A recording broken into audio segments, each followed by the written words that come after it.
patrimonial. Antes de empezar con la clase propiamente dicha, quería pasarles una información. Se habilitó en plataforma una clase de consulta todos los viernes desde las 18 horas. Ahí tienen la dirección el link de la clase subido a la plataforma. Vamos a, ante cualquier pregunta que tengan, duda que tengan, habiliten el micrófono, me preguntan y ponemos y apaguen el micrófono, por favor. O sea, luego de hacer la pregunta.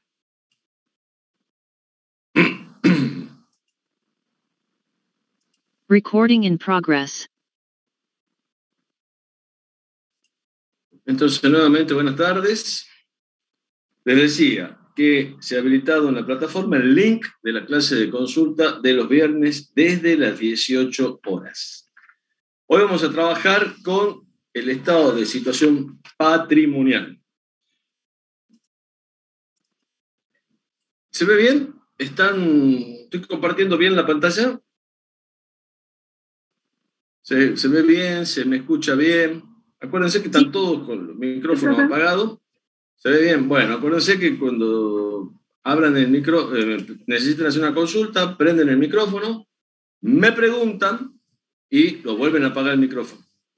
Tengan cuidado que no se escape algún comentario impropio.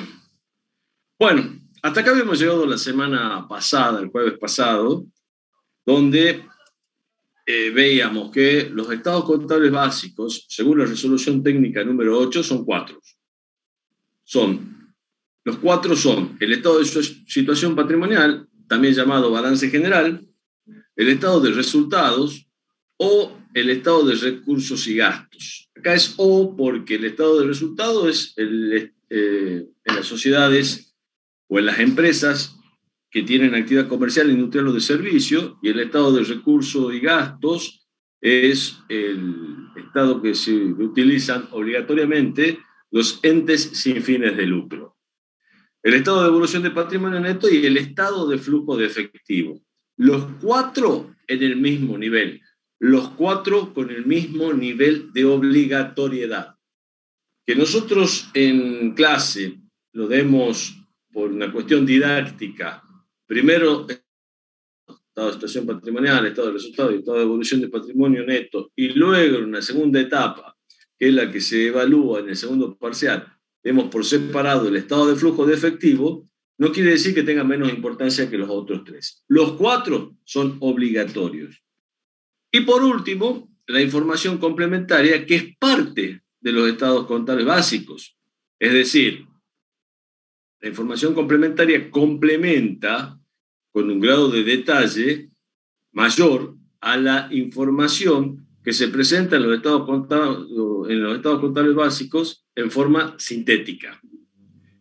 Y acá, como nota, y solamente a título informativo, porque también es parte de la materia, se informa que los estados consolidados, en la medida que se trate de un grupo económico que cumpla las condiciones necesarias para presentar estados consolidados, según las normas argentinas, se presentan como información complementaria. Nosotros, ¿se acuerdan esta escalera con la que vimos, esta escalera que vimos el otro día en la clase? Usted está aquí, indica en la parte didáctica que estamos en la materia. Estamos en lo que se refiere a la presentación, a la exposición de los estados contables. Para llegar a este último escalón, hemos circulado por cada uno de estos escalones. Desde la información susceptible de ser registrada, ser considerada como un hecho económico susceptible de ser registrado, la incorporación de esa información, el ingreso de esa información a la contabilidad a través de un asiento registrado en el libro diario, que generan la mayorización de cada una de las cuentas que han recibido la registración, que genera un balance de suma y saldo que requiere ajustes, y esos ajustes generan un balance de suma y saldo ajustados, que es el rompecabezas, son las piezas del rompecabezas necesarias para armar el estado contable.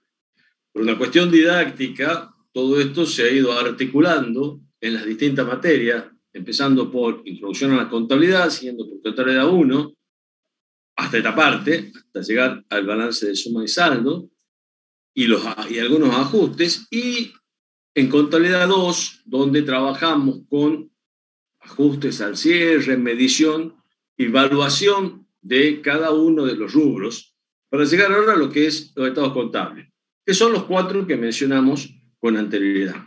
En toda la materia lo vamos a dedicar a este último escalón. Último escalón que tiene requiere, obviamente, naturalmente, que se hayan trepado todos los escalones y que se mantenga el conocimiento de lo que tiene cada uno de estos escalones. Por eso lo decía, esto es una articulación y tiene una secuencia, una división solamente a los fines didácticos. Por eso en la clase pasada charlábamos de la necesidad que se presenta en algún caso de repasar algunos temas, tanto de contabilidad 1 como de contabilidad 2, por la articulación esa a la que me refiero y por las particiones que solamente tienen un fin didáctico. En el material que les propuse en la plataforma, tienen una serie de cuentas que requieren ser clasificadas dentro de los estados contables, dentro de cada uno de los rubros. Nosotros hoy día vamos a trabajar con lo que es el estado de situación patrimonial o el estado del balance, o balance general. Este estado se caracteriza por mostrar una figura estática, mostrar una foto de lo que es la situación patrimonial a una fecha, a un momento determinado. Estamos que ese momento determinado es la fecha de cierre del ejercicio. A la fecha de cierre del ejercicio se saca una foto de cuál es la situación patrimonial del ente. Como verán, les voy a proponer como modelo de estado de situación patrimonial el que propone un anexo de la resolución técnica número 9. La resolución técnica número 9 presenta cuestiones particulares de exposición referidas a entes comerciales, industriales y de servicios. Este es el modelo propuesto por la resolución técnica número 9. Fíjense, denominación de la entidad, el nombre obviamente de la entidad, que estamos en presencia de una entidad comercial, industrial o de servicio, estado de situación patrimonial a la fecha de cierre, comparativo con el ejercicio anterior. Esta información es obligatoria. Este membrete es obligatorio y es un membrete que es información complementaria. Luego tenemos la foto de la situación patrimonial del ente, donde fíjense que en una columna, si la vemos de frente a la pantalla, hacia la izquierda, tenemos el activo, su totalidad, y a la derecha, el pasivo y el patrimonio neto, mostrando de esta manera la ecuación contable básica. El activo es igual al pasivo más el patrimonio neto. Entonces, la información, el activo, se divide en activo corriente y activo no corriente. Ya vamos a ver qué significa esto. El pasivo se divide en pasivo corriente y pasivo no corriente. Y el patrimonio neto se presenta en una sola línea, según el saldo que arroje el estado de evolución del patrimonio neto. Como nosotros sabemos que aritméticamente el activo menos el pasivo es igual al patrimonio neto, la diferencia esa debiera coincidir con el total del patrimonio neto que arroja el estado de evolución del patrimonio neto. A medida que van avanzando en la cuestión práctica, los ejercicios prácticos, ustedes deben estar trabajando en este momento con el Seibo, van viendo que los 4 estados contables básicos, que tienen el mismo nivel de importancia y el mismo nivel de obligatoriedad, y que, insisto, por una cuestión didáctica, lo vemos en primer término, solamente lo que es estado de situación patrimonial, resultado y evolución del patrimonio neto, se va confeccionando de manera prácticamente dentro del mismo tiempo. Cuando van a confeccionar el estado de situación patrimonial, automáticamente necesitan empezar a trabajar con la información complementaria. La información complementaria del rubro caja y banco, por ejemplo, es la que surge de una nota. La información complementaria se presenta a través de las carátulas, de los membretes de cada uno de los estados, como vemos acá, donde se informa el tipo de estado al que se trata, a la fecha a la cual se refiere, y si es comparativo con el ejercicio anterior. Se presenta en forma de notas y se presenta también en forma de anexos. Las notas, por ejemplo, vamos al rubro caja y bancos. El rubro caja y banco, ya vamos a ver enseguida la composición, lo que nos indica el RT9, está compuesto por el dinero en efectivo y el dinero, tanto en moneda nacional como en moneda extranjera, los saldos en cajas de ahorro y en cuentas corrientes bancarias, saldo de libre disponibilidad, los importes que se hayan incorporado o se hayan detraído de la caja como caja chica o fondo fijo. Pero acá, en el estado de situación patrimonial, se presenta el saldo al cierre y en un solo número.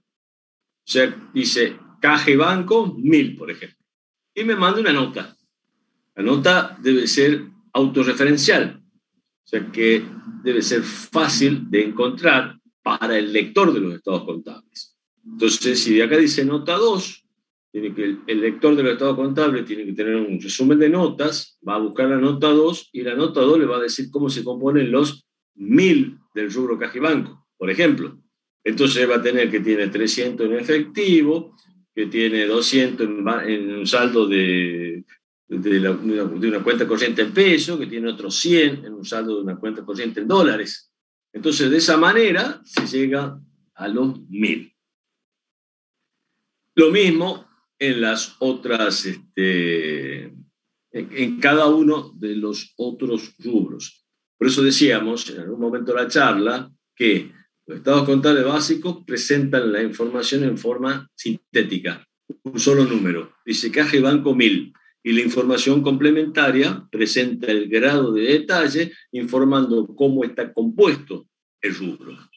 Desde ya les adelanto, luego lo vamos a profundizar un poquito más, que no hay compensación en este rubro, por ejemplo. No se puede compensar el saldo de una cuenta corriente bancaria positivo, saldo a favor de la empresa, con el saldo de otra cuenta corriente bancaria también de la empresa que sea negativo. Porque el saldo negativo de la cuenta corriente bancaria no es una disponibilidad, sino que es una deuda. Si la cuenta del banco está con saldo negativo, lo que vulgarmente se dice saldo en rojo, es porque el banco de alguna manera pagó un importe en exceso de lo que la empresa estaba autorizada a pagar. ¿Por qué? Porque le prestó dinero. Habremos visto por ahí que hablábamos de giros en descubierto, por ejemplo.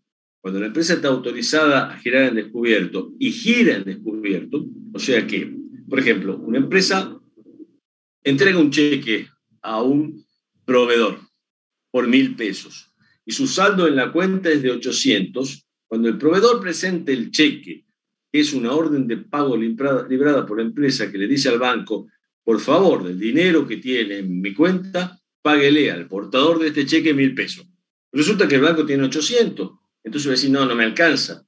¿Qué hace la empresa? Le pide autorización para girar en descubierto. ¿Qué significa eso? Le dice, préstame una X cantidad de dinero para llegar a cubrir ese cheque. Entonces, ¿qué hace el banco? Paga ese cheque con los 800 que de la empresa y le presta 200. Entonces la cuenta queda con saldo acreedor. Entonces ahí no hay disponibilidad, sino que hay un saldo pasivo. Hay un préstamo que se expone como un pasivo, como realmente lo que es. Entonces, cuidado que eso hay que tenerlo presente y hay que tenerlo en cuenta. No se puede compensar 800 que tenga en la cuenta corriente menos unos 200 que tenga como préstamo por la autorización de girar en descubierto. ¿Está claro esto? O sea, profesor, en el mayor, digamos, en la exposición, esos 200 pesos los ponemos como pasivo, digamos. No lo neteamos Claro.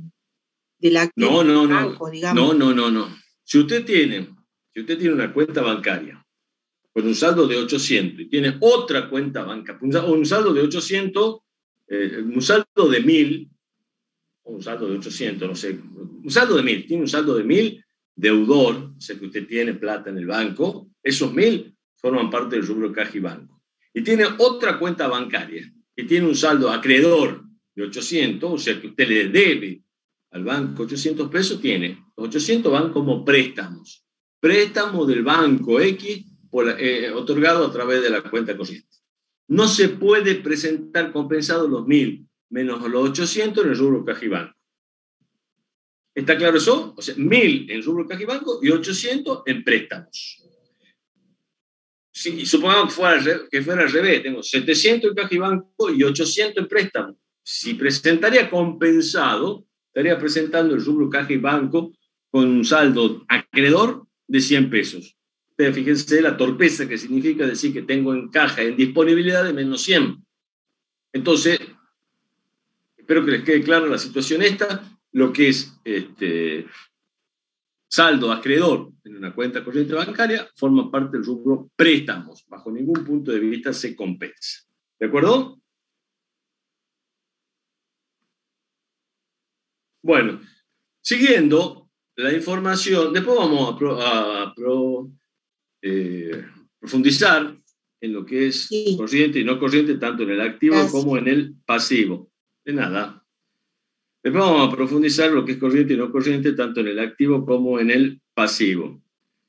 Continuando, la información debe presentarse en forma comparativa. Acá lo tenemos en el título, cuando informamos que presentamos el estado de situación patrimonial comparativo con el ejercicio anterior. El modelo que propone el RT9 es de esta manera. En columna interna, el ejercicio actual, y en columna externa, el ejercicio anterior. Todo en pesos. Permite la normativa vigente que se presente, por ejemplo, en miles de pesos o en millones de pesos, y permite también la normativa vigente que no se presenten cifras en centavos. La información comparativa, la del ejercicio anterior, en todos sus puntos, cada uno de los rubros debe estar reexpresada con el coeficiente que relaciona los índices del cierre del ejercicio anterior dividido el índice del cierre del ejercicio actual. O sea, índice del ejercicio actual dividido índice del ejercicio anterior. Se reexpresa los saldos al cierre del ejercicio anterior de punta a punta. En todos los rubros, solamente a los fines comparativos. ¿Está claro eso? Yo acá tengo caja y bancos al inicio, que es un activo expuesto por definición, y es el activo más expuesto de todos los activos expuestos. No es que se reexpresa, sino que solamente a los fines comparativos, para poder comparar la información del ejercicio anterior con el ejercicio actual, se reexpresa por el índice punto a punta. Todo lo que está en el ejercicio anterior, del ejercicio de los estados contables cerrados en el ejercicio anterior, se expresan punta a punta. Y si hay alguna modificación que haya generado una modificación en el ejercicio anterior, debe corregirse la información del ejercicio anterior solamente en estas columnas. Esta información comparativa, cuando hablo de información comparativa me refiero no solamente al estado de situación patrimonial, ¿no?, sino que todos los estados de la información complementaria también se debe presentar en forma comparativa. Y si hay una modificación de ejercicios anteriores, se debe modificar solamente por los fines comparativos la información contenida en estas columnas. No se modifica los balances, los estados contables del ejercicio anterior, sino que solamente se modifica la información comparativa. ¿Está claro? Las decisiones que se han tomado con la información contenida en los estados contables del ejercicio anterior tienen absoluta validez. Si se ha detectado una situación que genere una modificación a la información de ejercicios anteriores, esa modificación debe reflejarse en la columna externa de cualquiera de los estados que haya sufrido modificación. ¿Se entendió?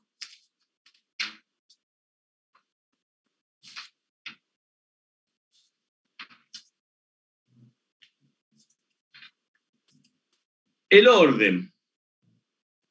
El orden es este que se presenta en el modelo propuesto por la resolución técnica número 9, insisto, esto está en el anexo de la resolución técnica número 9. Yo en la clase del jueves pasado les expliqué las resoluciones técnicas vigentes y les conté dónde las podían buscar a las resoluciones actualizadas.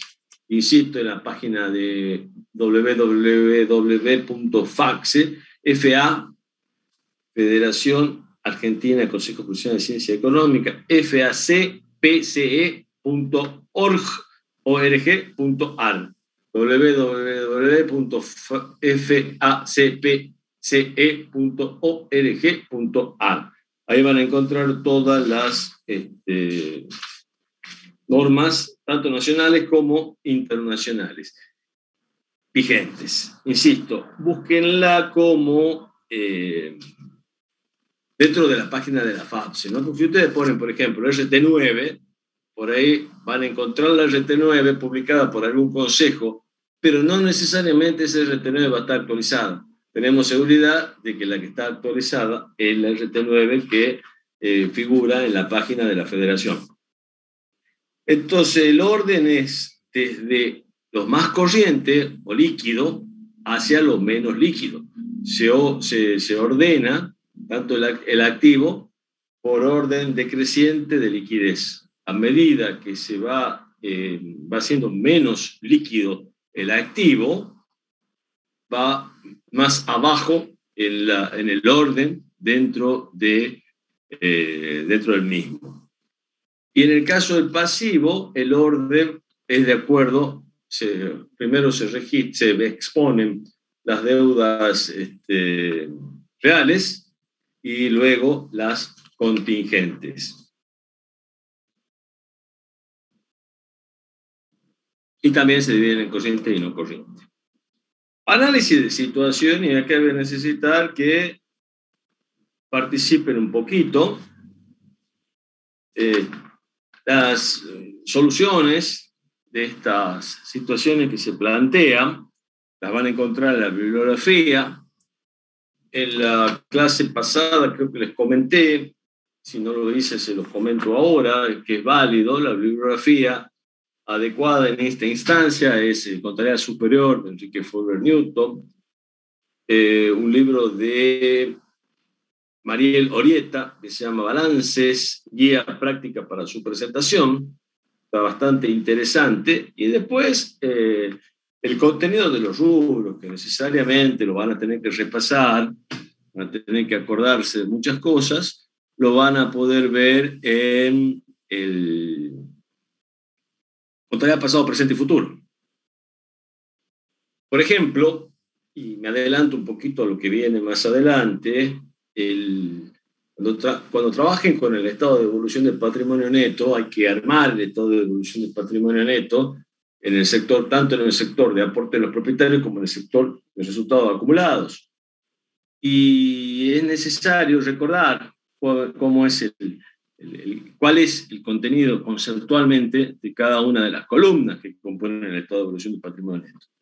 Y para mi gusto, por lo menos, el que más didácticamente, el libro que más didácticamente trata el tema del patrimonio neto, así, título, patrimonio neto, y no como estado de evolución del patrimonio neto, está muy resumido el estado de evolución del patrimonio neto, no alcanza para entenderlo si lo vemos del contenido superior, por ejemplo, y estamos a ver esto, o del mismo contenido pasado, presente y futuro. Si entramos a ver el estado de evolución del patrimonio neto, está demasiado resumido. Entonces, la recomendación es que estudien desde el rubro patrimonio neto en el libro de contabilidad pasado, presente y futuro. Veamos algunas situaciones. Indicar en qué rubro se expone cada una de las siguientes situaciones. Compra inmueble con préstamo, 36 meses garantizado con hipoteca sobre dicho inmueble. ¿Quién se anima a indicar en qué rubro se expone?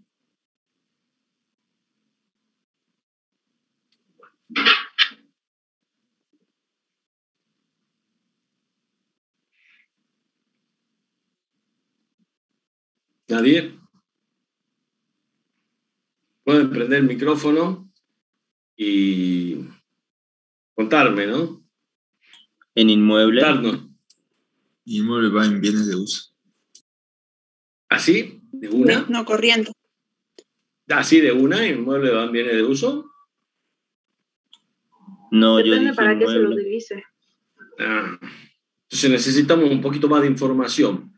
Puede ir en bienes de uso, salvo que el destino sea acrecentamiento de valor o alquilar. Puede ser propiedades de inversión. Alguien me dice, puede ser inversión, puede ser propiedades de inversión. Si se trata de un inmueble cuyo destino es el alquiler, puede ser propiedades de inversión. O sea que necesitamos un poco más de información que solamente decir compra de un inmueble. Puede ser bienes de uso, si el destino es usarlo, y efectivamente se trataría de un activo no corriente. ¿Qué más? ¿Qué más hay acá? Una deuda. Hay una deuda, exactamente. Hay una deuda. Porque hay una hipoteca. Una hipoteca es un derecho real, una garantía sobre el inmueble. La garantía de que se va a pagar el préstamo es el inmueble. Entonces hay una deuda, que sería un pasivo, ¿verdad? Sí, profe. Un préstamo 36 meses. ¿Ese pasivo cómo sería? No corriente. Una parte corriente y otra no corriente. Una parte corriente y una parte no corriente. Tampoco es directamente no corriente porque también tendremos que analizar si el préstamo tiene algún tipo de periodo de gracia. No, el periodo de gracia es si nos prestan dinero y lo tenemos que empezar a devolver dentro de 3 años.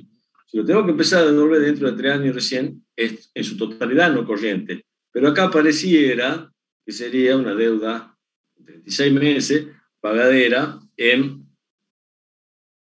mensualmente, de manera mensual. Entonces tenemos una porción corriente y una porción no corriente. ¿Y qué más puede surgir de esta situación?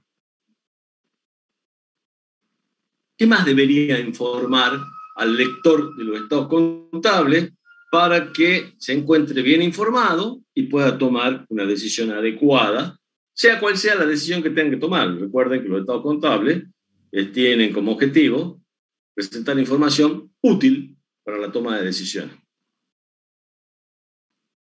¿Qué otra información ven trascendente que debiera revelar el estado contable?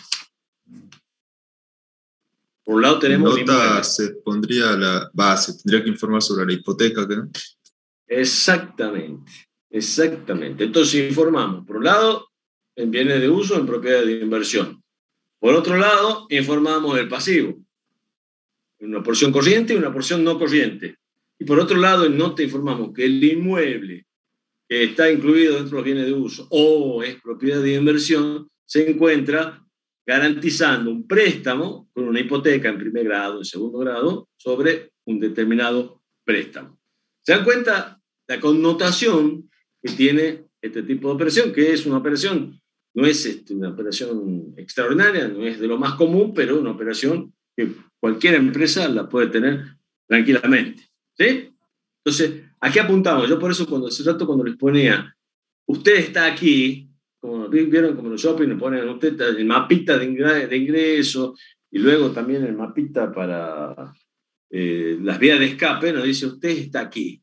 Bueno, estamos aquí en este lugar donde tenemos que informar este tipo de situaciones. Esta situación se entrega un anticipo para la compra de bienes de cambio.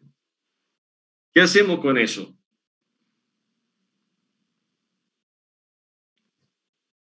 ¿Dónde lo exponemos? Si fija precio o no fija ¿En bienes precio? de cambio?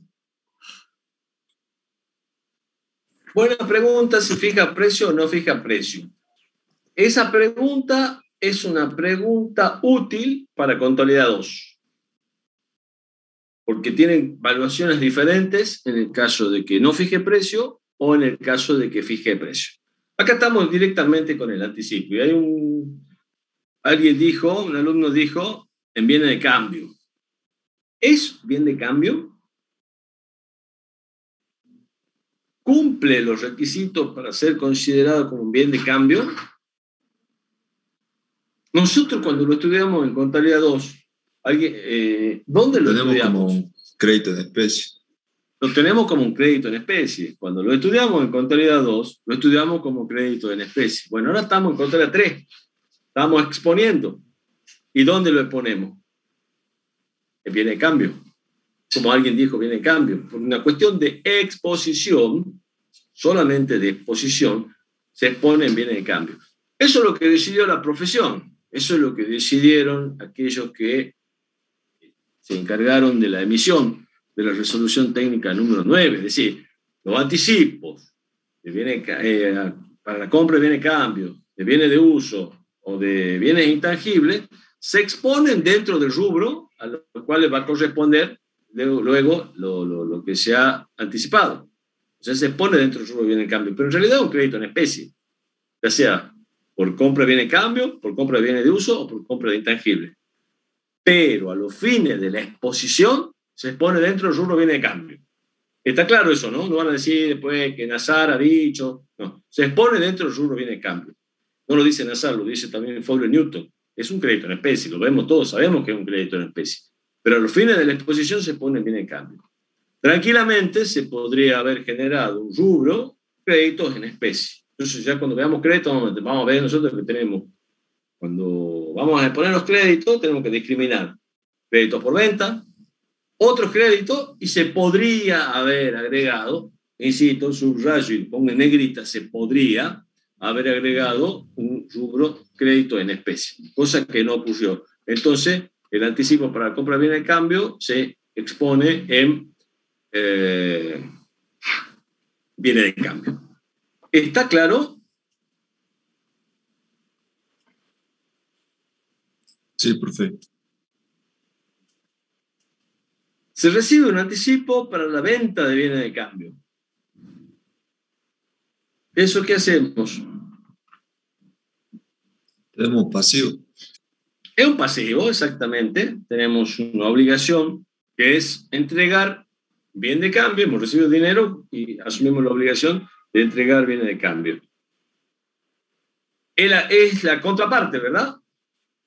Es la contraparte respecto al punto anterior. Y en este caso, la norma sí ha sido generosa con este anticipo y ha considerado que este anticipo debe exponerse específicamente en un rubro que se llama anticipos de clientes. Cosa que podría haber hecho con los otros anticipos recibidos. Podría haber sido anticipo a proveedores dentro del rubro crédito en especie. Pero no lo hizo, así que va como el punto anterior va dentro de los bienes de cambio. Y este punto va como anticipo de cliente. Debe exponerse en un rubro específico anticipo de cliente. Después, fíjense, el modelo que les mostré al principio, que está en la resolución técnica número 9, que tienen un par de diapositivas anteriores, ustedes lo deben tener más a mano que yo me tendría que volver. Ahí está como un rubro específico, anticipo del cliente. ¿Está claro? Sigamos. Se recibe un anticipo para la venta de un bien de uso. ¿Qué es? ¿Dónde se expone?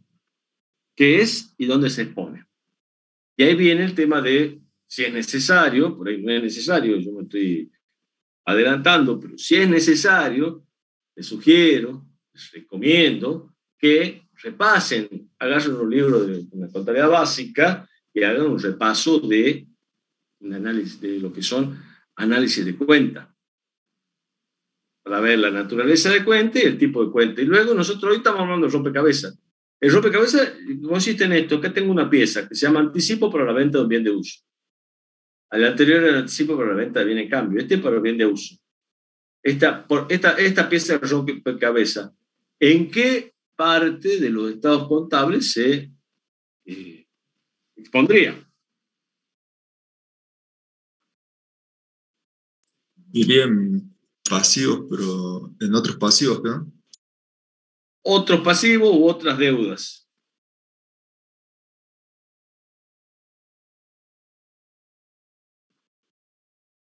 O sea, se expone en otras deudas. No tiene un rubro específico, va a formar parte de otras deudas. ¿Ah? Profe, y el bien de uso queda en su rubro hasta que ya salga de la propiedad de la empresa. Qué buena pregunta. ¿Qué ha pasado con el bien de uso? Que ya no es bien de uso, sería otros activos. Habría que haberlo dado de baja como bien de uso y pasar a formar parte del rubro otros activos, que incluye aquellos bienes que fueron bienes de uso y están destinados a la baja, están destinados a la venta. Entonces ya no integran el rubro bienes de uso, sino que integran el rubro otros activos, que es como una bolsa que contiene todo aquello que no puede ser incorporado en los distintos rubros que propone la resolución técnica número 9. Sí, señor, esa es una buen análisis también de esta oración, de esta situación. Sigo. Cheque de pago diferido recibido por el ente pendiente de vencimiento. Sería lo que llamamos un cheque a fecha. La ley de cheques ha incorporado este tipo de cheque diferido, que dice así: el cheque se emite de la siguiente manera. Salta 16 de septiembre del 2021. Dice, páguese 16 de noviembre del 2021 a el librado, la suma de tantos pesos. ¿Qué hacemos? Nos recibimos ese cheque. ¿Qué hacemos? ¿Dónde lo exponemos? ¿Sería un activo de documentos a cobrar? ¿Sería, perdón? Perdón, ¿sería un activo corriente valor a depositar? ¿Y dónde lo pondría ese valor a depositar? ¿En qué rubro? O sea, estamos cerrando, por ejemplo, el 31 de diciembre, el cheque recibido era para el 1 de febrero. ¿Valor a depositar diferido en esa cuenta iría, profesor? ¿Y a dónde la expondría esa cuenta? ¿En qué rubro? En el activo. ¿Crédito? Alguien me dice acá, otros créditos, me pregunta. Caja y banco, no. La respuesta de caja y banco es no, porque no tiene la disponibilidad inmediata y la liquidez inmediata que requiere el rubro. Otros créditos, puede ser. También puede ser créditos. Hay que ver cuál es el origen del cheque. Si recibimos el cheque por la venta de mercadería, es crédito. Si recibimos el cheque por la venta de un bien de uso, de un bien que ha sido bien de uso, sería otros créditos. ¿Sí? Entonces, requiere un análisis, y ese análisis, como sabemos, vamos armando, digamos, el estado de situación patrimonial, vamos armando los estados contables básicos, nos vamos dando cuenta de la importancia que tiene conocer la salida de información que requiere la norma para poder armar un plan de cuentas adecuado para la utilización de este tipo el análisis de este tipo de situaciones. Entonces, si estamos hablando de un cheque recibido, que está pendiente de vencimiento, porque vence el 1 de febrero, con la fecha de cierre 31 de diciembre, el cheque ese no va a ser parte del rubro de caja y banco porque no cumple las características de certeza, liquidez e inmediatez que requiere el rubro, sino que va a ser un crédito. Un crédito que cuando veamos la clasificación va a ser por ventas, si es que se trata de un cheque recibido por la venta de bienes y servicios que habitualmente hace el ente, los bienes de cambio o los servicios que vende el ente, o sea un cheque por otra situación. Por ejemplo, porque ha vendido un utilitario que ya no está en uso. ¿Está claro? Sigo. Cheque de pago diferido recibido por el ente pendiente de depositar. En este caso, el cheque lo tiene en la mano el ente, la fecha de vencimiento del 30 de diciembre, cierra balance el 31 de diciembre. ¿Dónde va este cheque? ¿Dónde se lo expone? Caja y banco. ¿Dónde lo ponemos? Caja y banco. Sí, señor, porque ya está listo para cobrar. Ya cumple los requisitos de certeza, liquidez e inmediatez que requiere el rubro caja y banco. ¿Está claro? O sea, es el mismo cheque probablemente del punto anterior, nada más que ya está vencido. O sea, ya está en condiciones de ser cobrado. Entonces, ¿qué hay que hacer? Reclasificarlo. Sacarlo de otro crédito y pasarlo a caja y banco. Sigamos. Activos no corrientes mantenidos para la venta. Anticipos de impuesto a las ganancias. Todos estos casos lo encuentran en la bibliografía. En las bibliografías que les acabo de sugerir, recomendar para que estudien. Nos detengamos acá. Anticipo de impuesto a las ganancias, ¿qué es? ¿Qué les parece que es?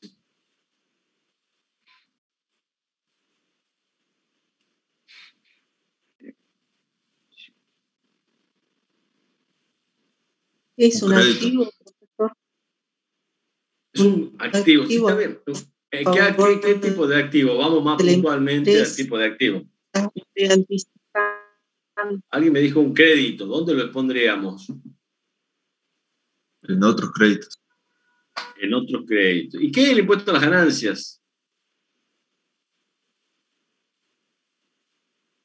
Sí. Un Cuenta de resultado negativo. ¿Cómo?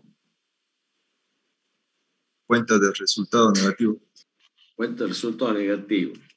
Tengo esta situación. Impuesto a las ganancias a pagar. Es una pérdida. Un pasivo. Y un pasivo. Carga fiscal.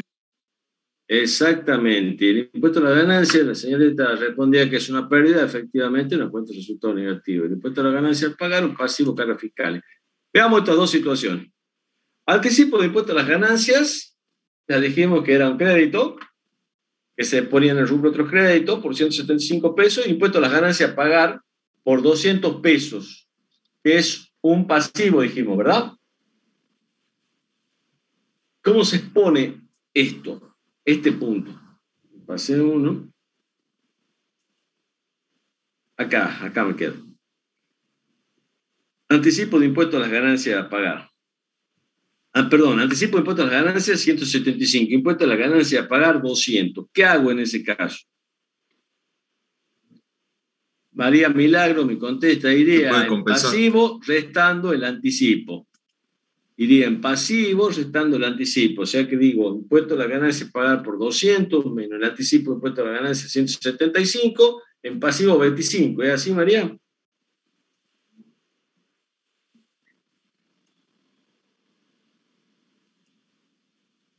Y alguien me dice se puede compensar. Exactamente, se puede compensar. Ya vamos a ver los requisitos que requiere la compensación. Pero tengan en cuenta esta situación.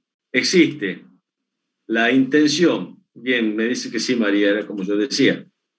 Existe la posibilidad legal de hacerlo, el impuesto a la ganancia a pagar, o mejor dicho, los anticipos de impuesto a la ganancia son para pagar la declaración jurada de impuesto a la ganancia. Entonces, el cierre del ejercicio, el impuesto a la ganancia a pagar o la provisión del impuesto a la ganancia a pagar me da un saldo de 200 pesos. Pero eso lo voy a compensar. Obviamente que existe la intención de hacerlo, si pago los anticipos para compensar el impuesto que en definitiva me dé a pagar. Entonces, existe la intención de hacerlo y es legalmente posible hacerlo. Entonces lo expongo en el rubro cargas fiscales, 200 menos 175 en una nota, y en cargas fiscales el saldo de impuestos a ganancias pagadas va a ser de 25 pesos. Al revés del caso que se presenta lo siguiente: anticipo de impuesto a la ganancia superior al impuesto a la ganancia a pagar, también se puede compensar y va a quedar un saldo a favor que se va a presentar en el rubro otros créditos como 25 pesos. Y en información complementaria, el detalle de anticipo de impuesto a la ganancia 200 menos anticipo de impuesto a la ganancia a pagar 175, saldo 25. ¿Está claro? Sí, Santiago. Santiago me dice 25 es el impuesto a la ganancia a pagar. Guarda que confundir, ¿no? Nosotros vamos a tener, acá le presenté 3 casos, 3 cuentas. Anticipo de impuesto a la ganancia, que es un activo, es un crédito que se expone como otro crédito. Impuesto a la ganancia a pagar, es un pasivo que se pone como carga fiscal.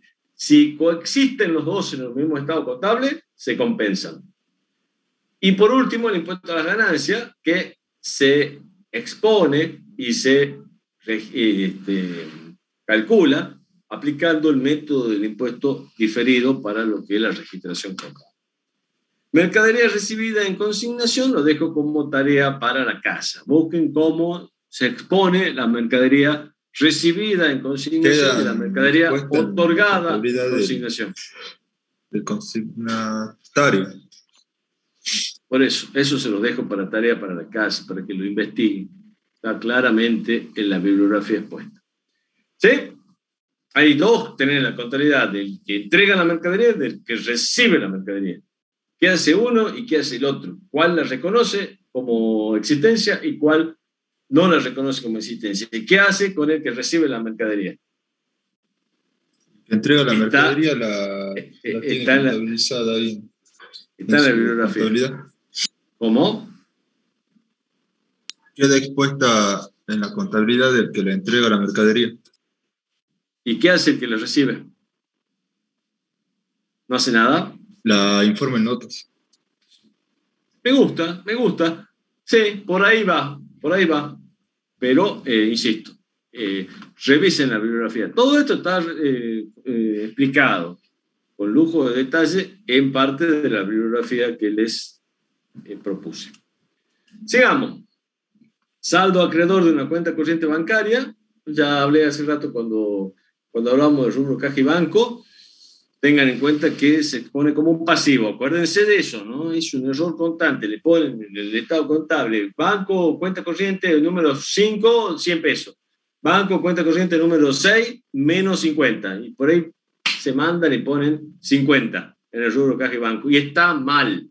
Aunque el balance dé igual, los números, está mal. Porque por un lado tienen un saldo en la cuenta bancaria y por otro lado tienen una deuda en el banco. Y los estados contables sirven para tomar decisiones. Y los estados contables por algo se presentan de la manera en que se presentan, por algo se discrimina en corriente y no corriente. ¿Por qué? Porque luego viene lo que es el análisis de los estados contables, luego viene lo que es el análisis de liquidez, el análisis de solvencia. Entonces, para todos esos análisis que son pasos previos para la toma de decisiones, se prepara la información de la manera en que está sugerida o recomendada, en este caso, en lo que es en materia de exposición. ¿Está claro? En este caso va a dar lo mismo, esto va a dar lo mismo, pero el número final va a ser el mismo, es decir, al final la diferencia es 50, pero está mal expuesto. Por un lado tengo una disponibilidad, por otro lado tengo un pasivo, tengo una deuda. ¿Está claro? Con esto es simplemente un anticipo de las situaciones que se le presentan cuando tienen el balance de suma y saldo ajustado. Les comentaba la clase pasada que en el único caso en nuestra materia que van a tener que trabajar con ajustes a los estados contables es en el caso de el Seibo. En el resto de los estados contables, Volver y Martiniano, que serían los ejercicios que siguen, van a trabajar ya directamente con los balances de sumas y saldos ajustados. O sea, no tienen que volver a hacer ajustes, ya lo van a tener ajustados. Pero, ¿qué pretendemos mostrarle con el CEIBU? La articulación que viene desde el momento de incorporación a la contabilidad de un hecho económico. Y cómo se va escalando, les propuse en ese gráfico. ¿Sí?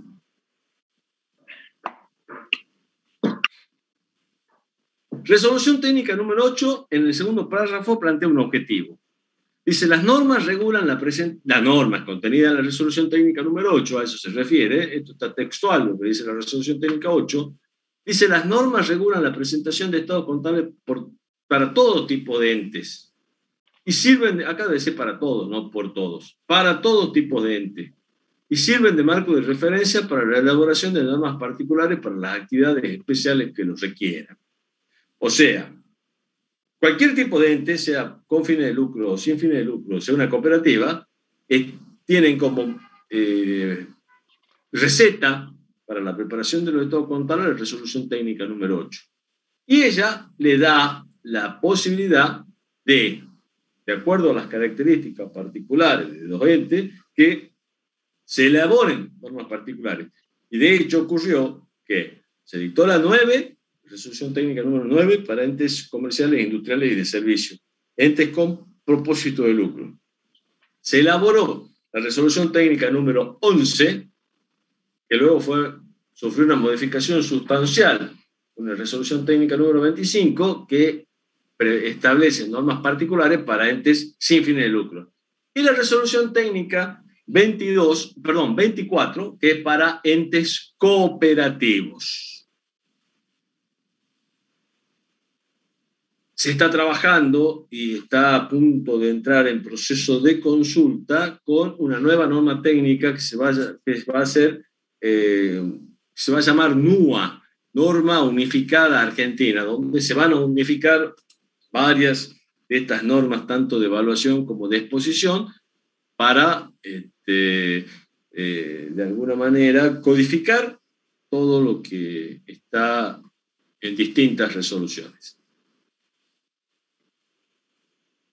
Normas comunes a los estados contables contenidas en la resolución técnica número 8, capítulo 2. Estado de situación patrimonial. Y habla de clasificación de activos y pasivos en corrientes y no corrientes. Y la norma dice que los activos y pasivos se clasifican en corrientes y no corrientes en base al plazo de un año, computado desde la fecha de cierre del periodo al que se refieren los estados contables. Y acá tenemos una pauta netamente temporal. Dice, desde la fecha de cierre de los estados contables, 31 de diciembre, contando un año, y bajo ciertas condiciones vamos a estar en presencia de un activo corriente o de un pasivo corriente. ¿Está claro? Esta es una pauta temporal. Es la decisión de la profesión de establecer esta distinción entre corriente y no corriente en una pauta temporal que es un año. En normas internacionales hay algunos casos que se habla de ciclo operativo, que en algunos casos puede ser superior a un año. Ciclo operativo es, vieron que se habla de un ciclo, nace, se desarrolla y muere, y por ahí hay situaciones en una empresa que tienen ciclos operativos desde el momento en que se genera una operación hasta que se cobra, que es superior a un año. Bueno, las normas contables de Argentina requieren que los corrientes y los no corrientes se establezca en función, o de hecho se establece en base al plazo de un año.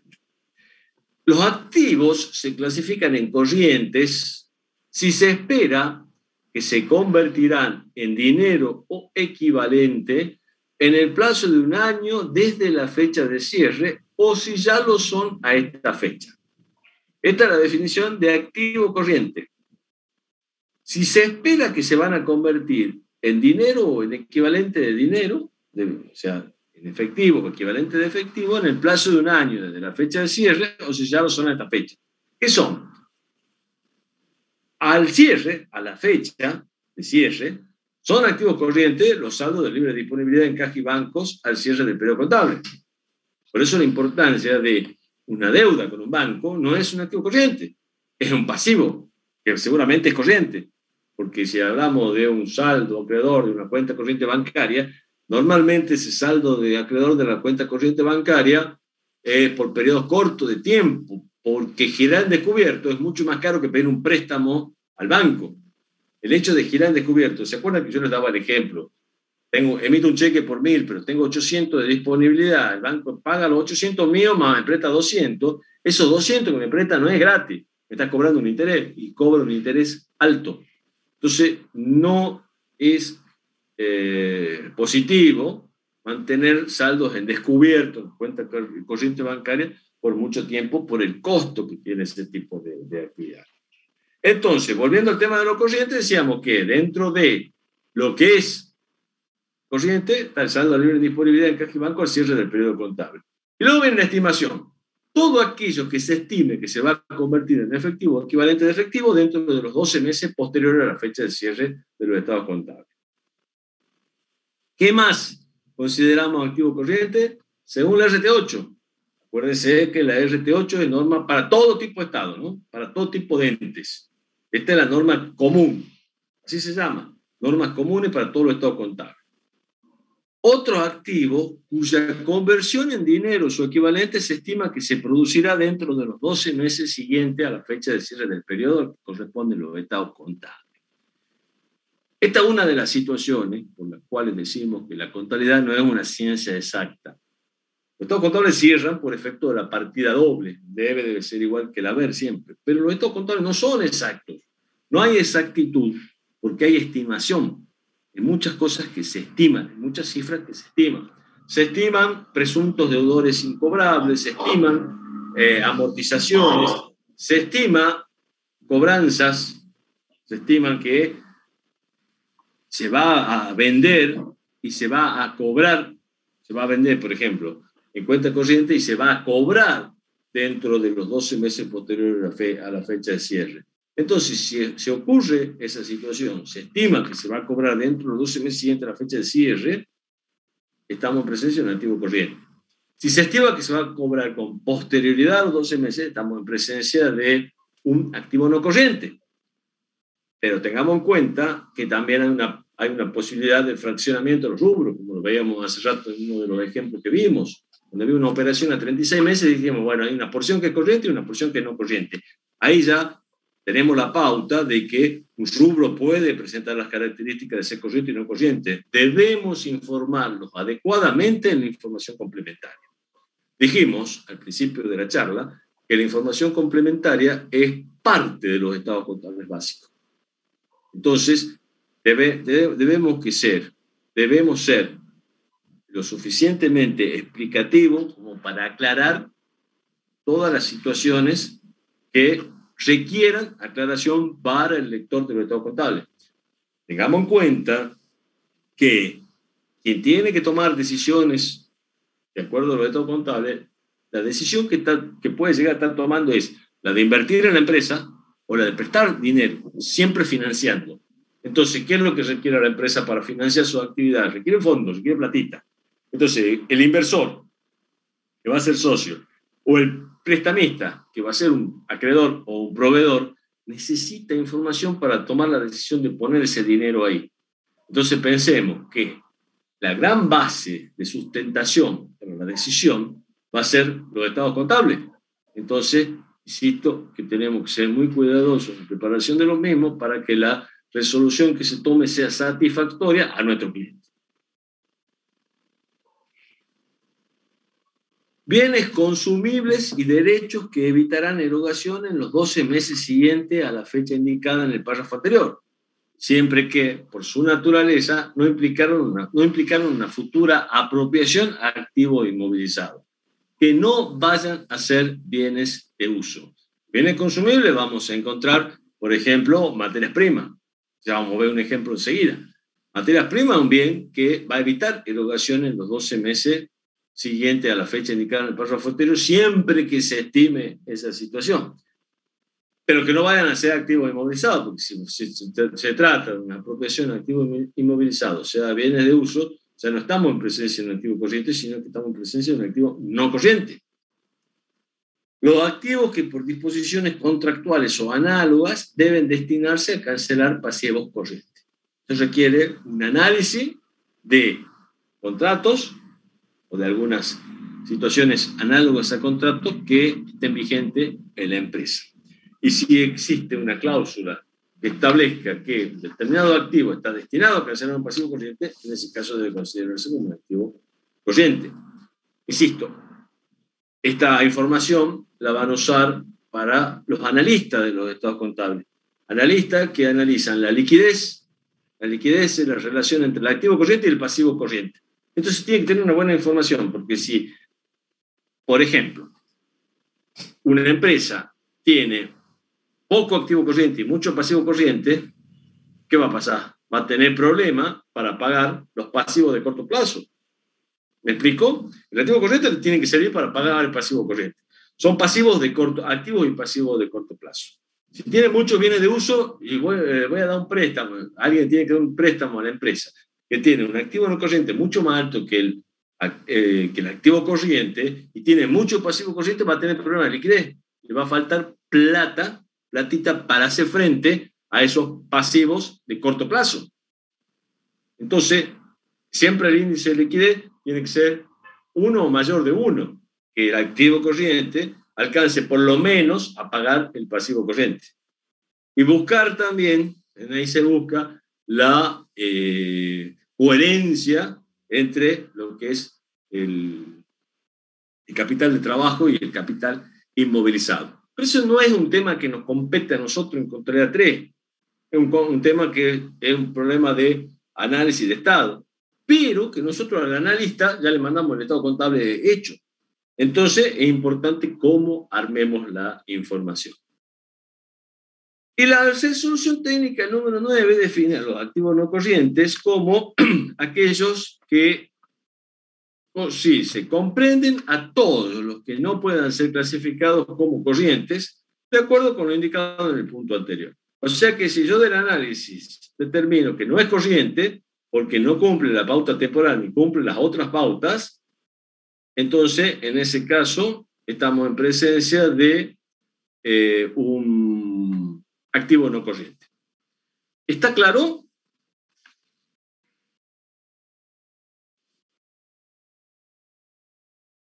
¿Están ahí? Oh, Dios quiero que no me hayan dejado solo. Qué feo que es sentirse solo. Hola. Sí, profe. Sí, hay gente. Parece que hay gente. No estoy tan solo. Bueno, sigamos. Veamos este ejemplo. Fíjense. Yo se los voy a contar. El ejemplo no es mío. Me tomé el atrevimiento de copiar este ejemplo del libro Contabilidad Superior de Enrique Fowler Newton y como corresponde cito la fuente, está transcripto tal cual, por ahí él hace un prolegómeno más largo, ustedes lo pueden analizar, ver ahí. Fíjense la situación que plantea Fowler Newton en su libro Contabilidad Superior. Insisto, está copiado textualmente y está citada la fuente, para que no se enoje el profesor Fowler. Se trata de la cuenta materia prima. Por ahí puedo pensar que materia prima es un activo corriente, pero ¿qué pasa? La cuenta materia prima al cierre del estado contable tiene un saldo de 2.400 pesos. O 2.400 le llama unidades monetarias y es una forma acertada de llamarla porque bueno, tenemos tanto problema con nuestra moneda de curso legal que estos 2.400 nunca vamos a saber si es poco, si es mucho, cuándo se ha escrito. Entonces directamente llamamos 2.400 unidades monetarias. En general, en nuestras materias, no consideremos la significatividad de la cifra, porque por ahí la cifra, producto del movimiento constante, la pérdida constante del poder adquisitivo que sufre nuestra moneda, estos 2.400 hace 10 años era muchísima plata y 2.400, si lo llamamos peso hoy, no es nada.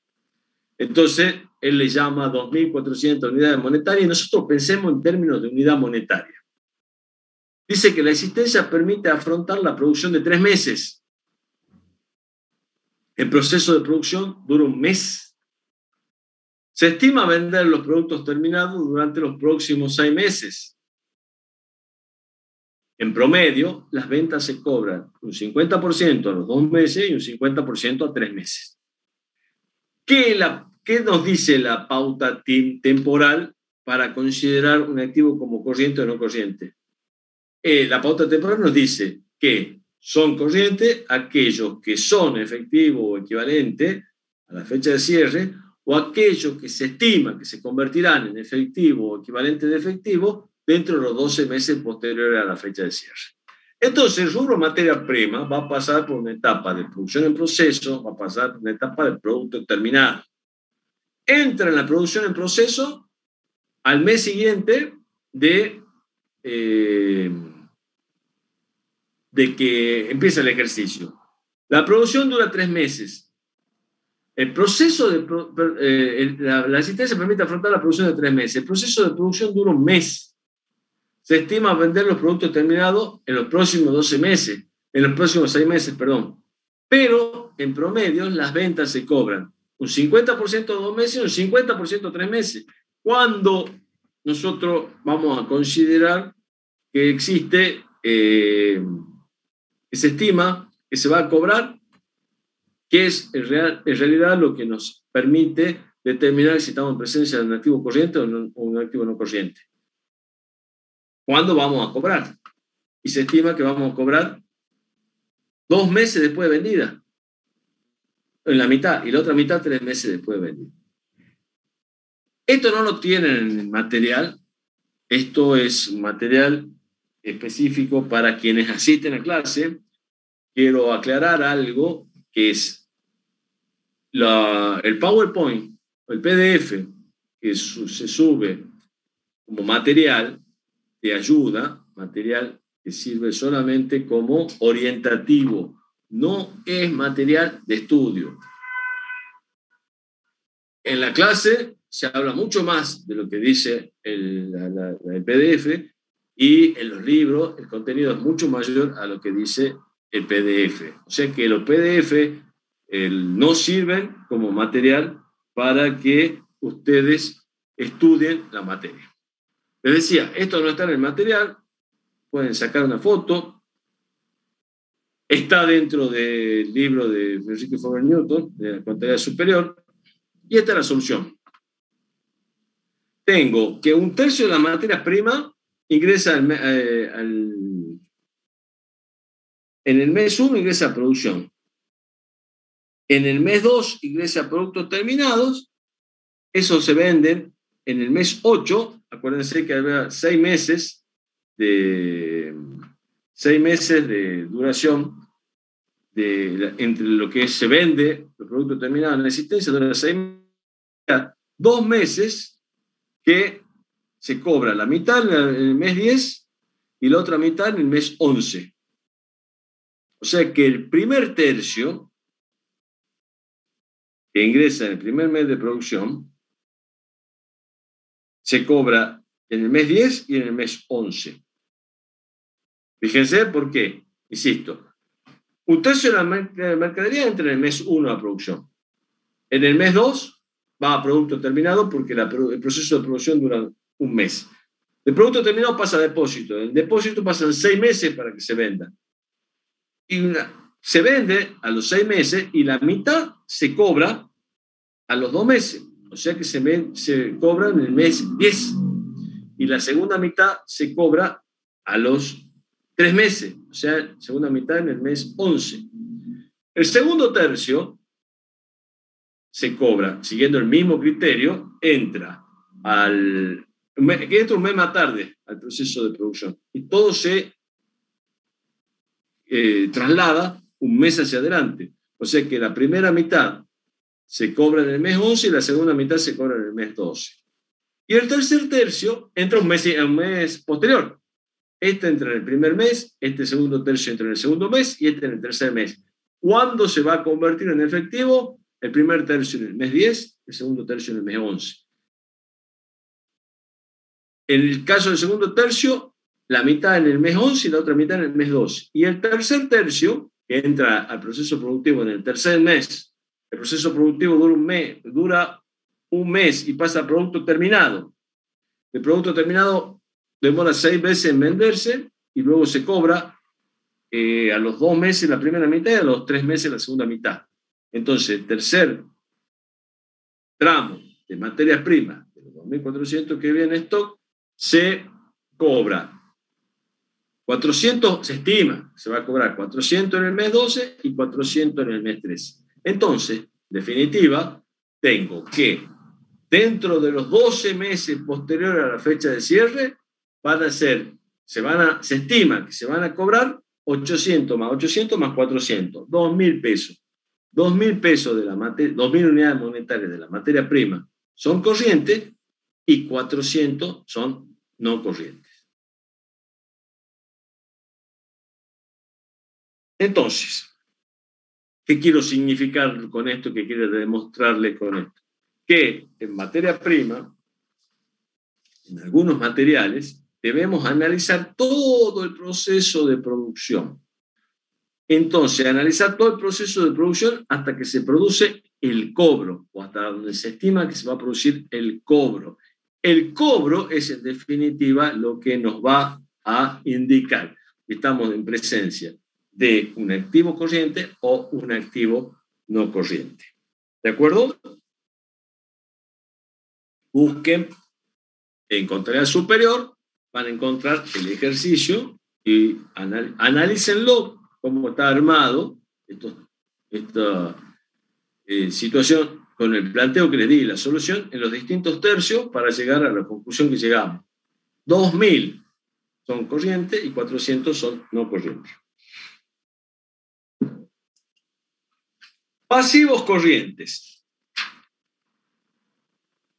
son, en el caso de los activos hablábamos de que la estimación de que se convertirán en efectivo o equivalente dentro de los 12 meses posteriores a la fecha de cierre. O quizá lo son a la fecha de cierre. Dato muy importante. Caja y banco no se estima que se van a convertir en equivalente o en efectivo en equivalente, sino que son efectivo o equivalente a la fecha de cierre. Son efectivos en realidad a la fecha de cierre. En el caso de los pasivos, hablamos de exigibilidad. Y son corrientes aquellos que son exigibles al cierre del periodo contable. Y son corrientes aquellos cuyo vencimiento o exigibilidad se producirá en los 12 meses siguientes a la fecha del cierre del periodo que corresponde a los estados contables. Nosotros, cuando hablamos de activo y pasivo corriente, al principio dijimos que la pauta temporal son los 12 meses. En el caso de los activos, aquellos que son o se convertirán en efectivo, y en el caso de los pasivos, aquellos que son exigibles al cierre o serán exigibles dentro de los 12 meses posteriores a la fecha de cierre. ¿Está claro? Las previsiones constituidas para afrontar obligaciones eventuales que pudiesen convertirse en obligaciones ciertas y exigibles dentro del periodo indicado en el punto anterior. Las previsiones son contingencias. La contingencia es algo que puede o no ocurrir. Cuando esa contingencia la podemos medir, es probable, la podemos medir, aparte de medirla en términos de unidades monetarias, también tenemos que estimarlas en términos de cuándo se van a generar las obligaciones, si es que esa contingencia se convierte en un hecho cierto. Entonces, en base a ese dato, vamos a clasificar las previsiones, las deudas contingentes, en corrientes o no corrientes. Y como lo hace con el activo corriente, define al pasivo no corriente por la negativa. Y dice la norma RT8, insisto, norma aplicable a los estados contables de cualquier tipo de ente. Acá no distinguen comerciales, industriales de servicio y entes que no posean propósito de lucro, sino que esta norma para todo tipo de ente. Y dice también, por la negativa, que los pasivos no corrientes son aquellos que no puedan ser clasificados como corrientes, de acuerdo con lo indicado en el punto anterior. Ya por la negativa. Si no lo clasifico como corriente, lo clasifica como no corriente. ¿De acuerdo? ¿Cómo vamos hasta acá? Bien, profe. ¿Se entiende?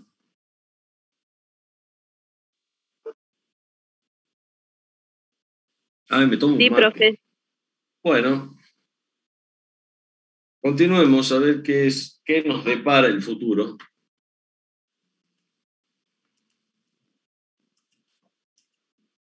Fraccionamiento de los rubros, algo vimos.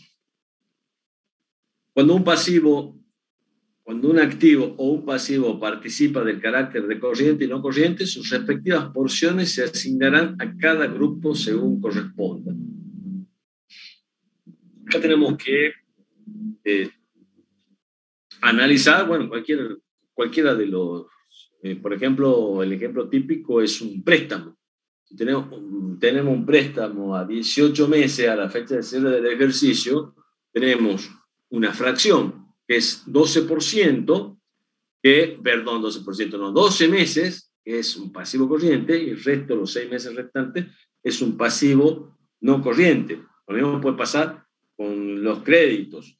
Lo mismo puede pasar en el caso, por ejemplo, de regímenes de facilidad de pago que establece ya sea la AFIP o la Dirección General de Rentas.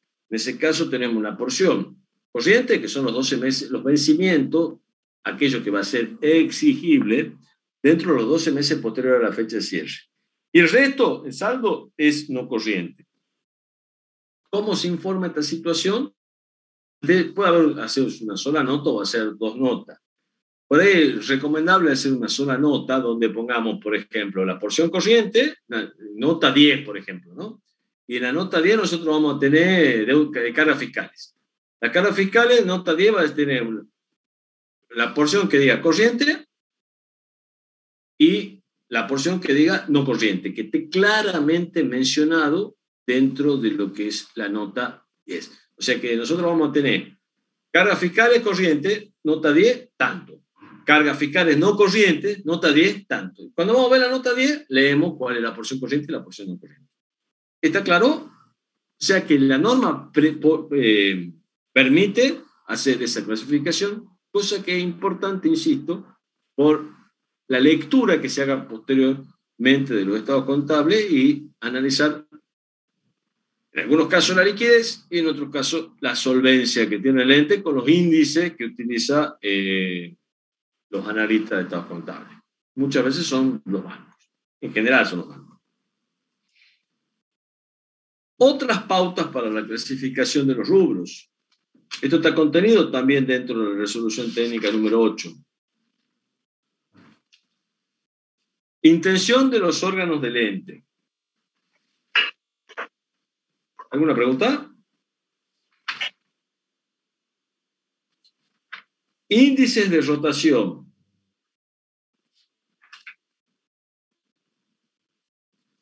En el caso de bienes de uso, inversiones u otros activos similares, es importante tener en cuenta que si se ha producido, hace rato hablábamos de la posibilidad de que se saque se desafecte de la actividad algún tipo de bien de uso. En ese caso, estamos en presencia de otros activos. Va a ser otro activo y ese otro activo puede ser corriente o no corriente. Vamos al caso del ejemplo. Tenemos un bien de uso, un bien que era bien de uso, los reclasificamos como otros activos, porque ya deja de ser bien de uso, ya no cumple las características de ser un bien de uso, y ese otro activo va a ser corriente o no corriente en función a cuál va a ser el destino, cuál va a ser la intención del ente.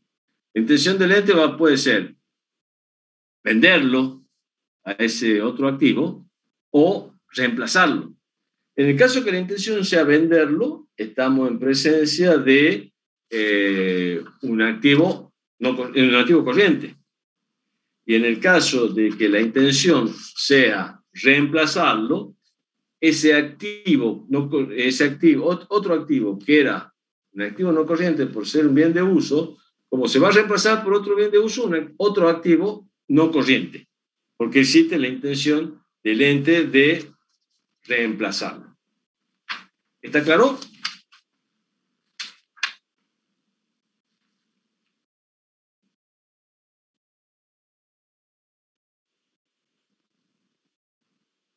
y la información adicional que pueda obtenerse hasta la fecha de emisión de los estados contables. Hay una consulta en el chat. Sí, profe, me dice, bueno, no es la consulta. Sigamos. Otra situación a tener en cuenta son las partidas de ajuste de la evaluación. ¿Qué son las partidas de ajuste de la evaluación? La partida de ajuste de la evaluación de los rubros del activo y del pasivo, ejemplo. Estos son ejemplos dados por la propia resolución técnica número 8. Amortizaciones acumuladas, componentes financieros explícitos o implícitos no devengados, previsión para cuenta de dudoso cobro, etc., se deducen o adicionan según corresponda directamente de las cuentas patrimoniales respectivas. Como su propio nombre lo indica, son partidas que ajustan la evaluación. El primer ejemplo, amortizaciones acumuladas. La amortización acumulada, ¿a qué partida ajusta?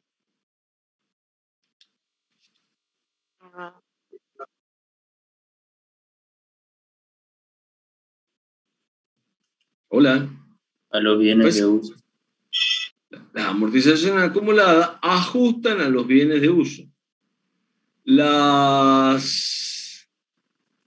componentes financieros explícitos o implícitos, o sea, aquellas partidas a devengar, ¿a qué partidas ajustan? A las deudas, a los pasivos. O a las cuentas por cobrar, si se trata de créditos. La previsión para cuenta de dudoso cobro, ¿a quién ajusta?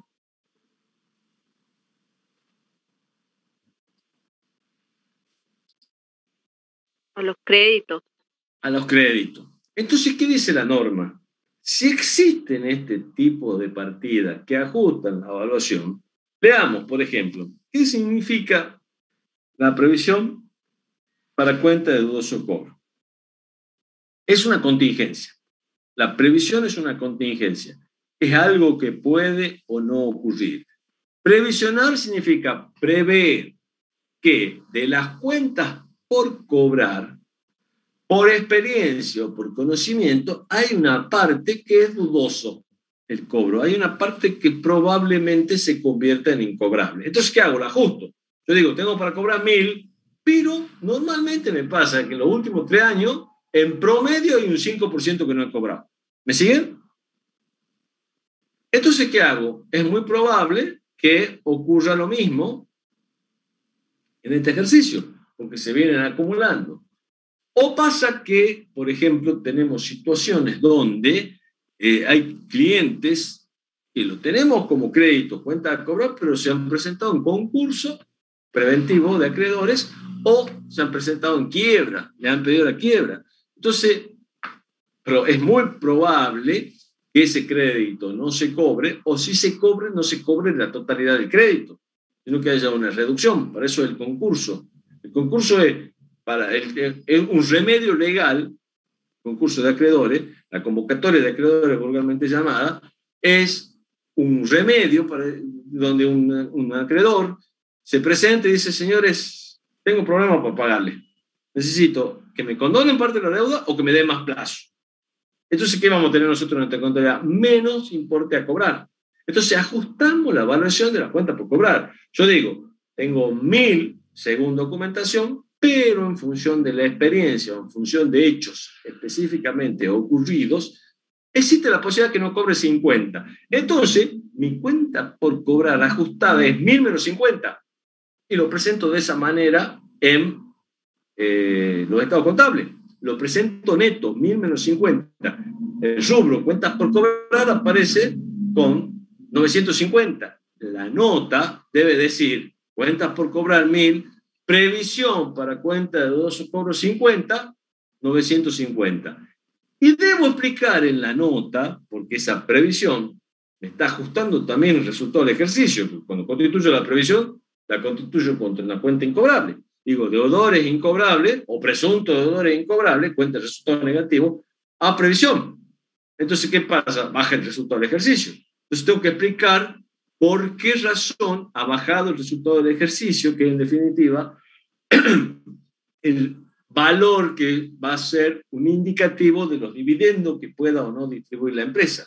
¿Está claro? Entonces, nota también debo aplicar cómo he calculado la previsión y por qué la he calculado de esa manera. En el caso de la amortización acumulada, ajusto la evaluación de los bienes de uso con lo que se ha ido estimando periódicamente para cargar al estado de resultado. La amortización acumulada es lo que se ha ido cargando periódicamente en el estado de resultado. Cuando se constituye la amortización acumulada, ¿cuál es el asiento de origen? Amortización, cuenta de resultado negativo, a amortización acumulada, cuenta regularizadora del activo, bienes de uso, ya sea amortización acumulada rodado, instalaciones, muebles, lo que sea, es una cuenta que ajusta la evaluación del bien de uso con contrapartida al resultado. Entonces, ¿qué me dice la norma? Presentámela ajustando la evaluación. Presentámela dentro de la información complementaria, informándola de una manera separada.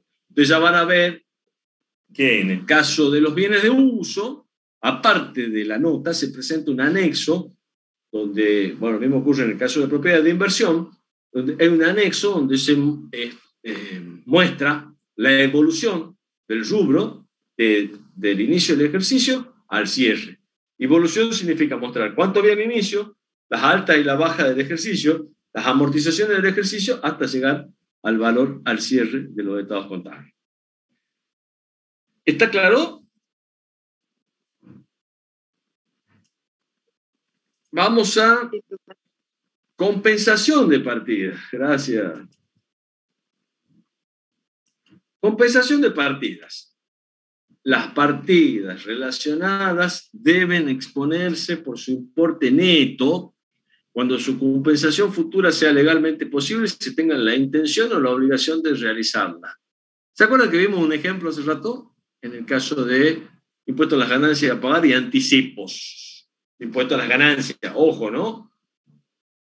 Tiene que ser anticipo del mismo impuesto. O sea que exista, acá dice, compensación futura sea legalmente posible. Si no hay posibilidad de compensarla en forma legal, no se puede compensar. No se puede compensar los saldos acreedores y deudores de las cuentas corrientes bancarias, que no hay una posibilidad futura de compensarla. Y no hay intención de hacerla tampoco. Son dos, es un activo y un pasivo. En este caso, si existe la posibilidad y la intención de hacerla, se debe presentar la compensación. Ejemplo, lo que vimos al principio de la charla con las un par de situaciones que les presenté. Impuesto a las ganancias a pagar y anticipo impuesto a las ganancias.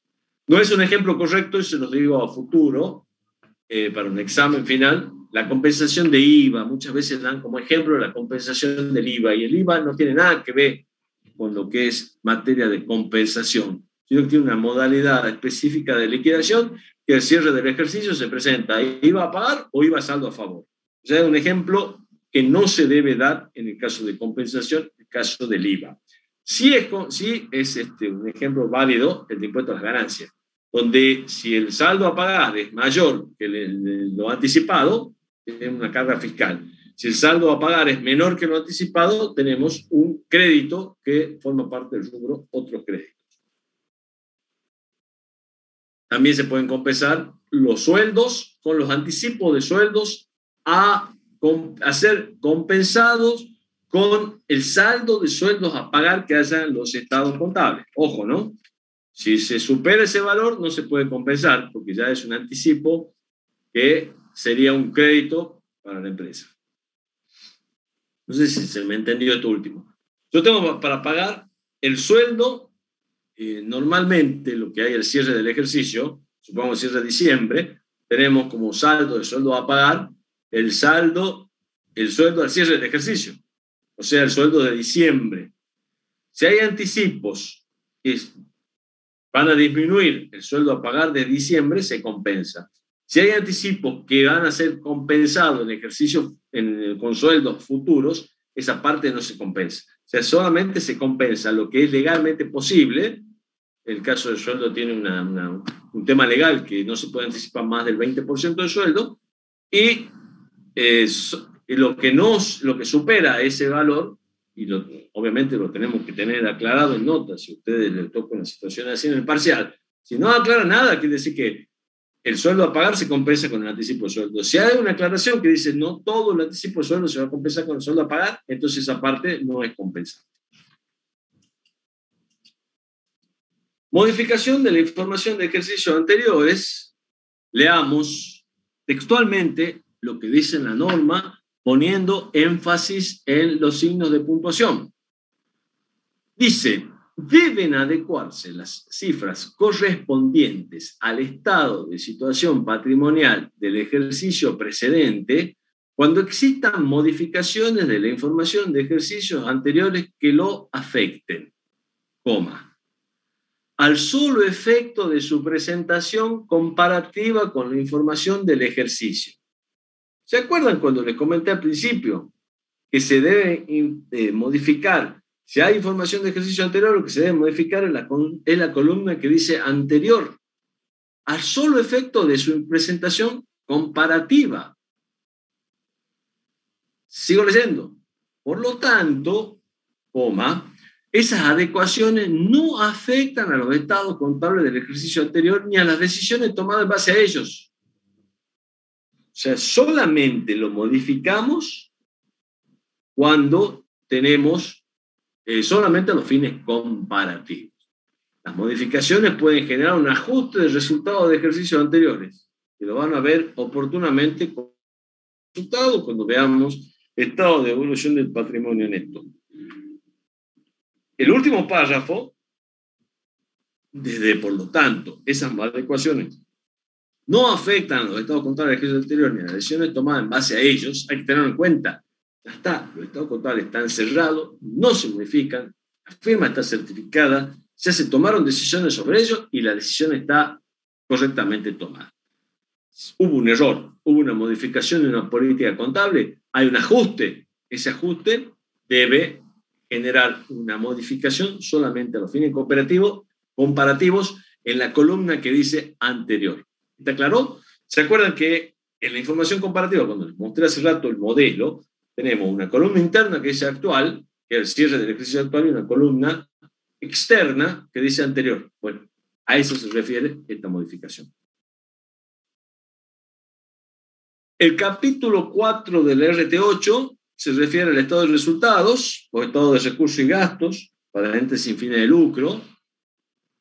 El capítulo 5, el estado de evolución del patrimonio neto, y el capítulo 6, el estado de flujo de efectivo. Los 4 estados básicos están tratados de esta manera. Los 4 estados básicos tienen el mismo orden de obligatoriedad. Didácticamente, nosotros le damos por un lado el estado de situación patrimonial, el estado de resultado y el estado de evolución del patrimonio neto, y luego, al final, el estado de flujo de efectivo, es solamente por una cuestión didáctica. Pero no quiere decir que el estado de flujo de efectivo, que informa respecto a la evolución financiera durante el ejercicio del ente, sea menos importante que los otros 3 estados. Está claro, esto me han pedido especialmente, el profesor Torres me ha pedido especialmente, a mí y a todos los colegas, que aclaremos esta situación. No hay uno que sea superior a otro. Los 4 tienen el mismo rango de importancia y cada uno tiene un tipo de información que es útil en la medida que corresponda, porque los estados contables informan sobre la situación patrimonial, la foto y la evolución económica y financiera del ente, la película de la evolución económica y la película de la evolución financiera. O sea que toda la información en conjunto es importante. Vamos a... Profe. Sí, señor. En la filmina anterior, donde decía que había que corregir los ejercicios anteriores, solamente sirven para los fines comparativos con el ejercicio actual. Sí, solamente para fines comparativos. Por eso te decía, lo leí textualmente, poniendo énfasis siempre hay que poner énfasis en la coma y los puntos, para pararnos en el punto exacto. Sí, te decía, solamente para fines comparativos corregimos los datos iniciales. Acuérdense que los datos iniciales, también les dije que se reexpresan punta a punta. Ustedes dicen, pero conteo de 12, pasó toda la contabilidad 2 diciendo que no se represa el rubro caja y banco. Y no se represa. Y no se va a represar nunca porque el activo expuesto y la mecánica del ajuste por inflación es represar las partidas no expuestas para reflejar el cambio en el poder adquisitivo de las partidas expuestas. Pero ¿qué pasa en este caso? Solamente a los fines comparativos, no puedo comparar el saldo de caja y banco al 31/12 del 2020 con el saldo de caja y banco al 31/12 del 2021. Estoy comparando moneda de poder adquisitivo del 2020 con moneda de poder adquisitivo del 2021. Entonces, ¿qué hago? A los fines comparativos las represo. Pero no es que estoy represando caja y banco, sino que solamente estoy represando punta a punta todo el contenido de los estados contables del ejercicio anterior. Y en el caso de las modificaciones, también las tengo en cuenta solamente a los fines comparativos. ¿Sí? ¿Te parece? Sí, sí. Bueno, vamos a la resolución técnica número 9. La resolución técnica número 9 prevé normas particulares de exposición para entes comerciales, industriales y de servicios. Y esta tenemos en el capítulo 3 la caracterización de los rubros y la enunciación de su contenido. Está textualmente, en las diapositivas, está textualmente el contenido de cada uno de los rubros. Y leerlos va a resultar demasiado aburrido, entonces vamos a ir pasando rápidamente los rubros que tenemos dentro del estado de situación patrimonial.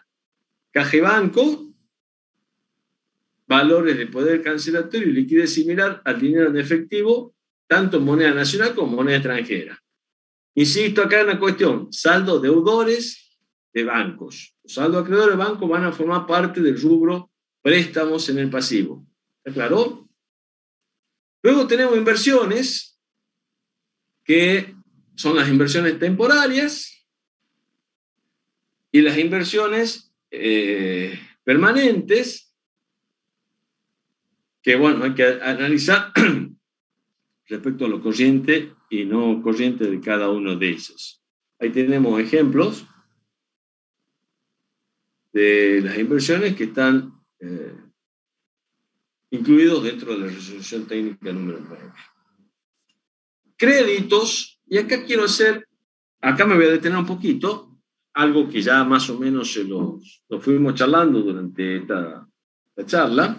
Dice, son derechos que el ente posee contra tercero para percibir suma de dinero u otros bienes o servicios, siempre que no respondan a otro rubro, que pueden ser derechos que el ente posee contra tercero para percibir suma de dinero, puede ser un plazo fijo, pero no es un crédito, es una inversión temporaria, por la definición de inversión temporaria.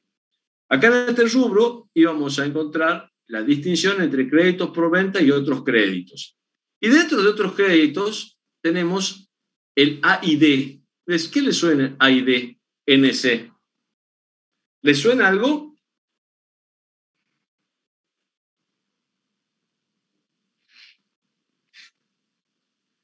Dice específicamente la norma que en otros créditos se incluye el activo por impuestos diferidos como no corriente. O sea que ahí no tenemos problema en clasificar el activo por impuestos diferidos.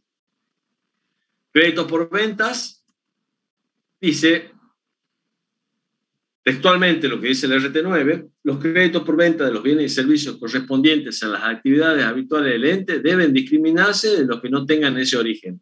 Punto. Los créditos por venta de los bienes y servicios correspondientes a las actividades habituales del ente, ¿qué quiere decir? La empresa vende bienes de cambio y vende servicios.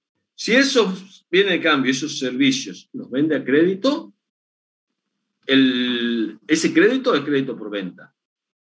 Si vende otra cosa que no sean los bienes de cambio y los servicios que hacen la actividad habitual del ente, estamos en presencia de otros créditos. ¿Está?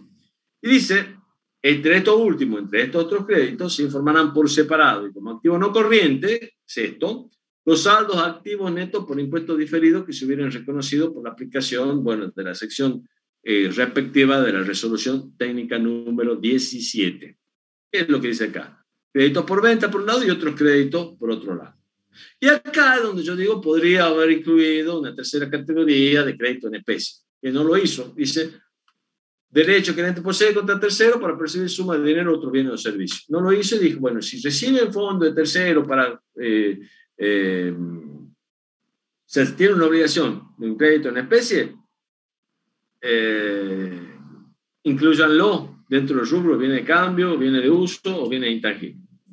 En el caso de los bienes de cambio, son los bienes destinados a la venta en el curso habitual de la actividad del ente o que se encuentran en proceso de producción para dicha venta o que resultan generalmente consumidos en la producción de los bienes o servicios que se destinan a la venta, así como los anticipos a proveedores por la compra de estos bienes. O sea que acá lo incluye solamente a los fines de la exposición dentro del rubro bienes de cambio. Se incluyen los activos biológicos. Los activos biológicos, ya vamos a ver cuáles son, están específicamente caracterizados como tal. Activos biológicos son las plantas y animales vivientes utilizados en la actividad agropecuaria y se excluyen de este rubro las plantas productoras, que son aquellas plantas vivas que permiten obtener productos agrícolas. Las plantas productoras son bienes de uso. Los bienes de uso, bueno, ya las conocemos a la definición de bienes de uso, porque vimos bienes de uso. No voy a detenerme en este caso. Acá está incluido los anticipos a proveedores por la compra de estos bienes. Acá se incluyen a las plantas productoras que estaban excluidas de los activos biológicos.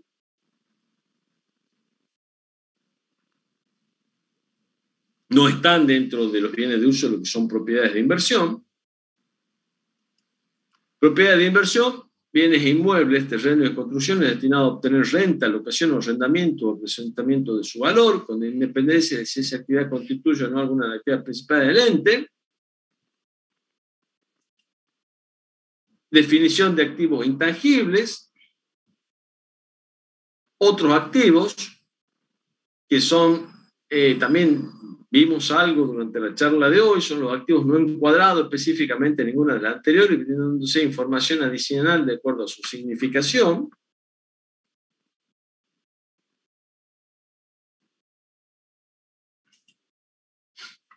Acá tenemos una definición de activos biológicos que les alcanzo. RT46, entre paréntesis, que es el origen de la definición. La RT46 es la que modificó a la RT22, que es la que contiene normas para las entidades dedicadas a la actividad agropecuaria.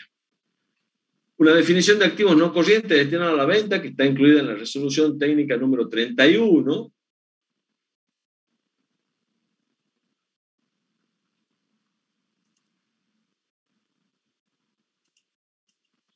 Veamos el pasivo.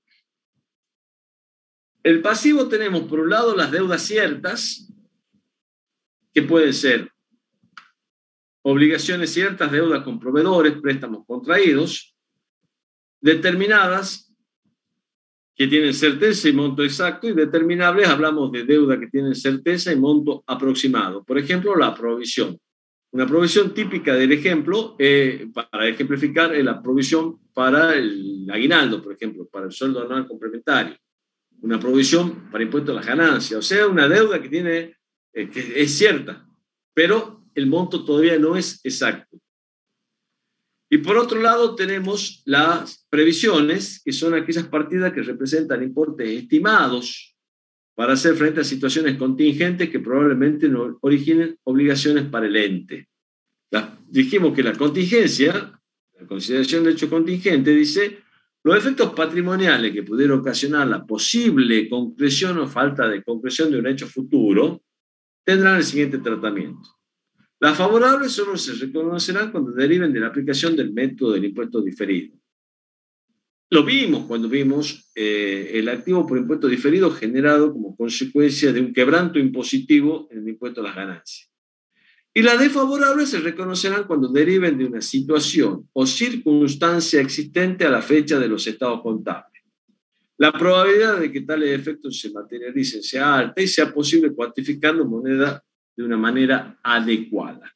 Si no ocurre la posibilidad esta de que sean materialmente alta la posibilidad de que ocurra, que se puedan cuantificar, estamos en presencia de una contingencia que se va a tener que informar en los estados contables a través de una nota. Veamos el modelo del pasivo de la resolución técnica número 9. Este es el modelo. Pasivo corriente, pasivo no corriente. Por un lado, las deudas ciertas y por otro lado, las deudas contingentes que puedan cuantificarse, que su probabilidad de ocurrencia sea alta, y lo corriente y lo no corriente que está dado en función a la exigibilidad del pasivo. O sea, eran corrientes los pasivos que eran exigibles al cierre y lo que se estima que van a ser exigibles dentro de 12 meses posterior a la fecha de cierre. El orden, dijimos, cierto, primero lo cierto y después lo contingente, y desde lo menos exigible a lo más exigible. Y con esto doy por terminado lo que es el estado de situación patrimonial. Les invito a que vean la bibliografía. Estuvimos hablando de estados justinianos, dice Lucas. Me imagino que dice Justiniano, estamos a 2 minutos, dice, ya son las 8, pero yo tengo las 19:58. Con esto damos por terminado el estado de situación patrimonial. E insisto, con la bibliografía, está bueno como bibliografía introductoria al tema, guía práctica para presentación, balance, guía práctica para su presentación, de Mariel Orieta, y en algunos casos sugiero repasar el contenido de los rubros, no quedarse solamente con lo que dice la resolución técnica 8, la resolución técnica número 9, sino que repasar el contenido de los rubros. Damas y caballeros, con esto doy por terminada la clase del día de la fecha. Muchas gracias y a clase práctica lo que no hayan ido durante el resto de la jornada. Nos estamos viendo en otra oportunidad. Chao, chao. Chao, profe. Que anden bien.